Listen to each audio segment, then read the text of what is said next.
This is Michael Robinson with Shivkumar Sharma in Pasadena on April 25th, 1998. Shivkumar, Yeah.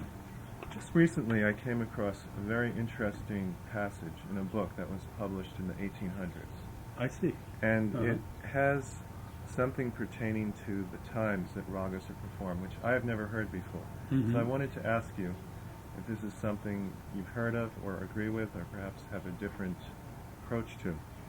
The passage says that musicians declare that the times and seasons allotted to each ragas we're referring to Mhm. are those at which the divinities are at leisure to attend at the place where their favorite, it says here, tune is sung. Mhm. We could substitute raga for that. And to inspire the performer with due warmth in his execution. You see, this has been a tradition in our music, especially North Indian classical music. And to follow the time theory, we call it. And this is related with the sunrise to sunset and from again the circle of sunset to sunrise. And the theory is, the whole idea is that human body and mind reacts to changes in nature. This is a very Indian thought that this human body is made out of 5 elements. That is earth, fire, water, air and space. And whatever happens with the nature consists of all these elements.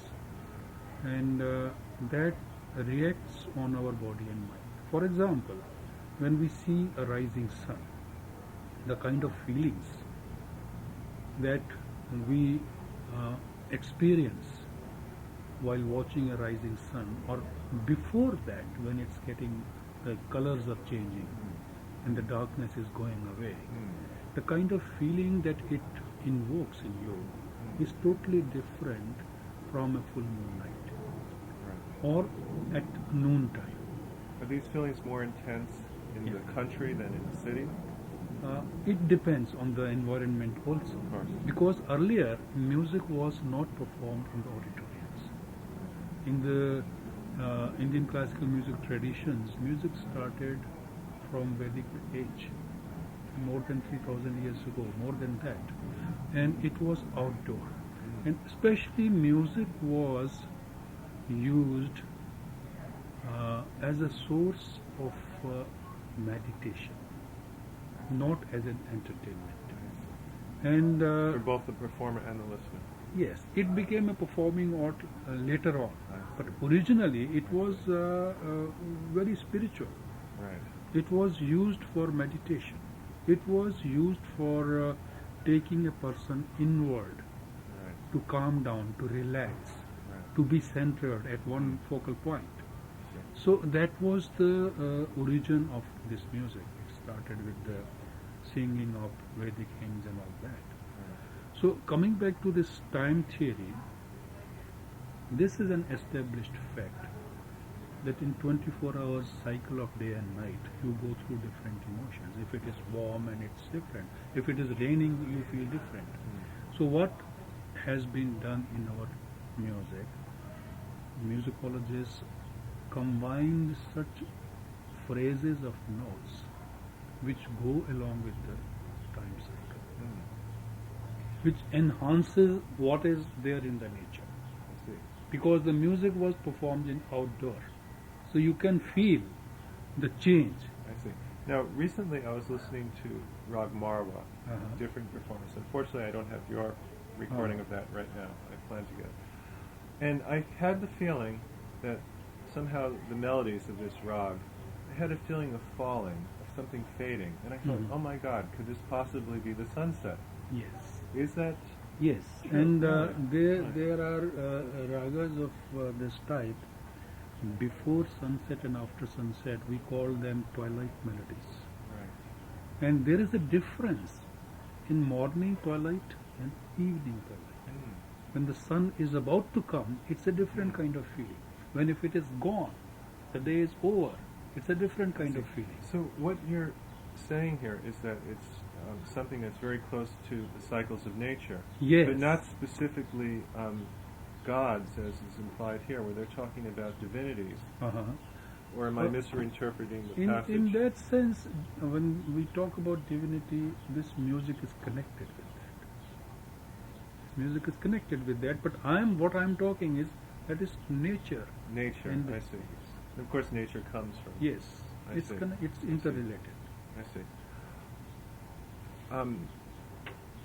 One of my favorite recordings of yours is your recording of morning ragas, Gunkali and Gunkali. Basant Mukari.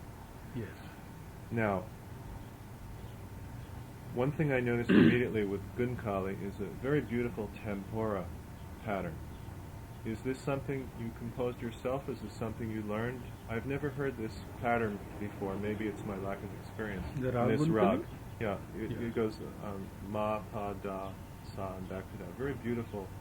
The And I think tanpura, very- the way tanpura is Yes. tuned, yes. Yes, very beautiful and very Yes. effective for this. Normally, the tanpura is tuned in the tonic, three Right. strings, two Right. strings in the same octave and one octave low. Rag. Right, And the other string is tuned depending on the rag right, to the fifth note, fourth note, or the seventh note. right.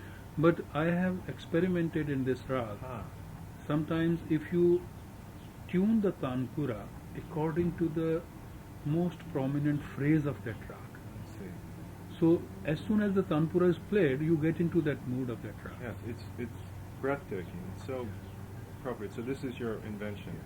It's fantastic. Very effective.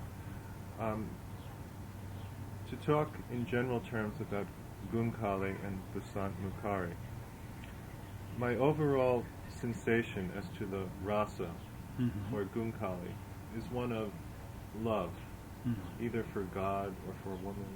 Mhm. And Basant Mukari sounds to me like a journey or an adventure, like Mm. you're traveling somewhere. Would you like to say a few words about how you approach each of these rags or You see, contrast them? it's very interesting aspect of our music. Each a particular rag could have different kind of emotions in different persons, depending on their frame of mind at that particular moment when they are listening to that music, the place where they are listening to that music, the kind of concentration they are having at that time, and the temperament of that person. I will give you an example. Once I was playing in a radio station. It was a live broadcast. It was in Jammu, my native place. And there were two ladies who were sitting there in the studio. And I was playing a rag, Gujri Todi. The rag has got pathos. The feel of the rag is pathos. And there were two different kinds of reactions from two different individuals at the same time. There was one lady, she was a musician. She herself was a singer. And she was sitting there because she was going to perform next. And there was another lady, she did not know music at all. But she had that feel for music. So the reaction was, the lady who was a performer, she was nodding her head and she was appreciating and she was gesticulating, oh, it's wonderful, like that. Of course, silently. We cannot talk when this is a live broadcast. And the other lady was not reacting in any way, but there were tears in her eyes. So the rag is same. Melody is same. Two different individuals are reacting differently. And this is a very interesting aspect of our music, and I think this needs a very interesting research could be done on this aspect. What type of music appeals to what type of people, and what type of music one individual likes. From that you can find out what is the temperament of that particular individual. I see. So the raga reads the person almost. I think this Yes. we can use that. I see. I see. Another favorite recording of mine is your recording of Ragashri with Zakir Hussain on his Moment It's Records. a live concert Yeah. in Calcutta. My overall sensation, if I could reduce it to one thing, to me this has a very strong feeling of the beauty of nature. Mhm. I feel like I'm out in the mountains somewhere. You know, it's just so pure and beautiful. Mhm. And is there anything you can say about this raga? I remember this. This is a live concert recording that I played in Calcutta a few years ago. Basically, Rageshwari is a late night raga, and it conveys a very happy, romantic feeling. And when you talk about romance, you can feel again about nature, about a human being, or being outdoors somewhere. And secondly, the sound of santoor, the kind of sound santoor instrument produces, gives you a feel of flowing water. You are near some spring or some water flowing somewhere. Perhaps that's what I'm... Yes. that's- So that gives you that. It's funny you mention that because someone had asked me to write some program notes for a composition I did based on a raga. Uh-huh. And I was trying to think of analogy, and I thought maybe of perhaps, and this may be a bad cliche, but of snow or the ice, the alap, melting very slowly, forming a pool of water. Yes. And then you go into the Joranjal, the water forms a stream and keeps on going faster as it goes down towards the ocean. So this concept of the santoor sounding like water, is this something your father taught you when he was teaching you music, or is this something you While realized later on? While playing, I realized that I see. I felt like that when I play this instrument. I see. Fantastic. One thing that is very important, of course, in Indian music, and is one of the many great things about your music, the continuity, the way the rag develops and keeps on developing until it ends. Mm-hmm. Are there any, this is probably not an easy question to answer in a few words, but are there any principles that you could say in terms of to maintain the continuity of the raga, so that the form of the raga grows organically and makes sense as a whole? Because sometimes you'll play a raga for, in the U.S., I've not heard ragas played for more than an hour, but I imagine in India perhaps you may play one for it's 2 a longer hours? concert. Yes. Have you played for Yes, more than 2 yes, hours? yes. One raga? Yes. Is there anything you can say about how you achieve this continuity and the overall form? I think this is the basic character of our raga system. That is how we are trained. This music is not instant, fast speed music. We gradually create the images of the raga. I would compare it like a painting. An artist is sitting in front of you and creating images of a painting, and gradually it emerges. It takes time, and it takes time even if it's a portrait, for example. Very interesting analogy. And it will gradually it will emerge in front of you. Then you can make out, okay, now you can see the features of the person. You can see the eyes, you can see the nose, you can see the lips. Then the whole picture emerges in front of you. I think the improvisation of a rag also is like that. It's a musical painting that we are doing. And then a musician is trained in such a way in Indian classical music. The ability of the musician, his creativity is noticed by the way a musician will unfold the melody and gradually bring it out in different colors and then in full bloom. So that needs a lot of experience also. So first you suggest the melody before Yes. you reveal it in Yes. all its... And then first there is alap and there is no tempo, it's totally free of tempo. And gradually there is a beat. Then tabla joins later on. And further there are other images coming, other colors coming. And then total picture comes in front of you. I see. Another thought I had, because I've heard some musicians say that they regard the raga as a living entity, Yeah. as a spirit or a god or Yeah. something. So it occurs to me sometimes that the alap is almost like you're conjuring the rag or Mhm. waking it from sleep. Yeah. And then when you enter the jora, you have contacted Yes, the rag and that's it has come beautiful. alive. Yes, yes. Would you ever think Yes, of it yes. that way? Or? It's, art is has got unlimited possibilities of imagination, and this is a creation which each individual person can add something to that and interpret in its or his own ways. That is the beauty. I see. I just had a few more things Mhm. here added. From what I've understood, Indian music has undergone some fairly, dramatic or major changes in this century.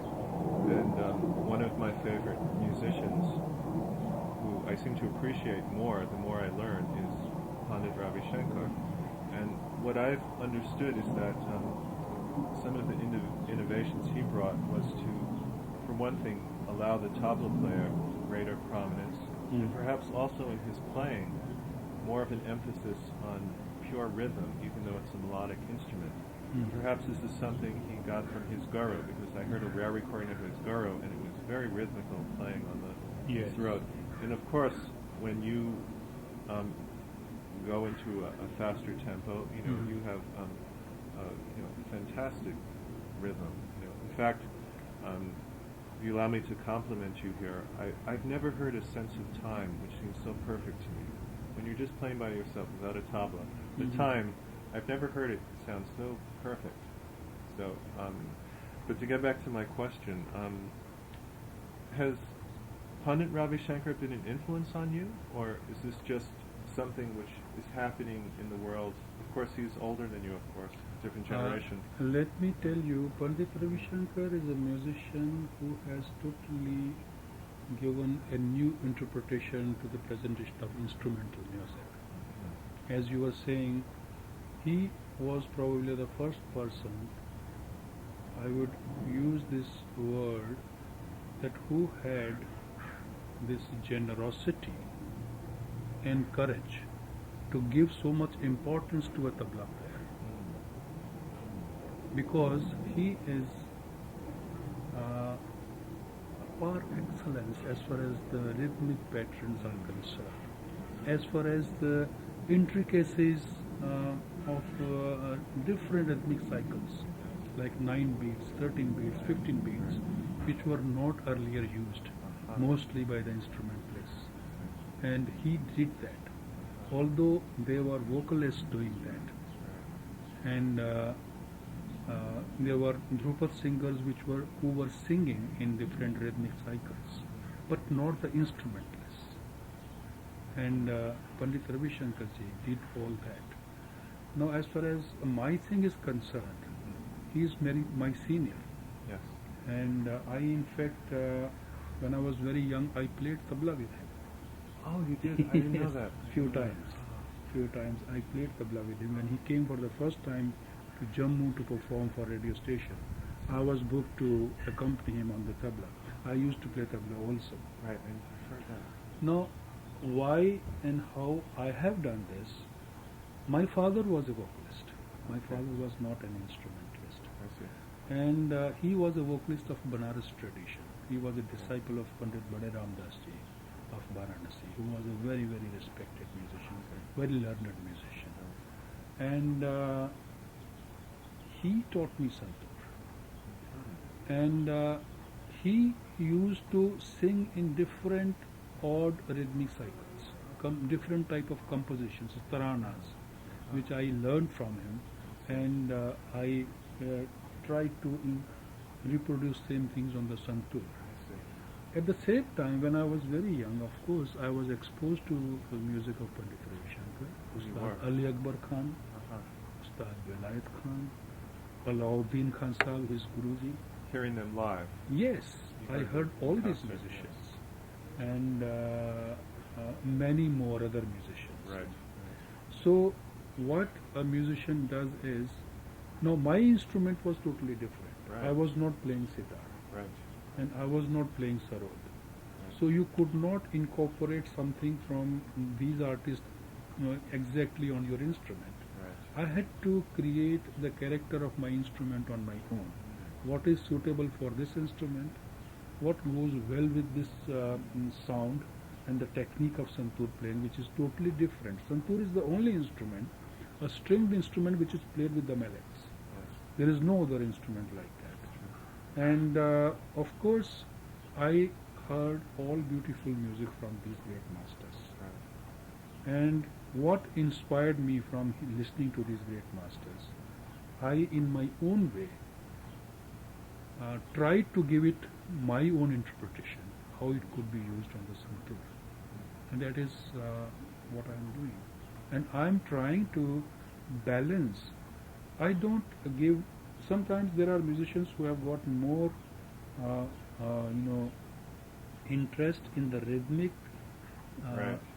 intricacies, Right. and there are others who are more interested in melodic form. Right. I am trying to balance both. Yes. I am of the opinion that the intricacy of the tal should not be at the cost of the melody. I see. Yes. I would never sacrifice melody for the sake of intricacies of rhythm. I see. That is I my see. personal Right. thinking. Right. And at the same time, I would try to attempt whatever difficult thing is possible, balancing both the things. That is what I mean. Balancing Right. melody and rhythm. Right. Balancing. Yes. I might play an odd rhythmic cycle of 9 beats, 11 beats, 13 beats, 15 beats, but I will use those syncopations of rhythm in melodic form. Yes. That melody is not lost. Right. Right. Yes. I am trying to do that. It is Yes. very difficult. Well, you've succeeded. Yes.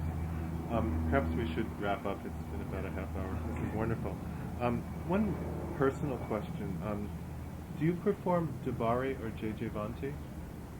I have. I'm not aware of any recordings. I don't know if you've I have recorded these two rows. recently. I have no recording in Jajavanti and Darbari, Uh-huh. but recently I played a concert where I played Darbari in Bombay. I don't know whether it will be released or not.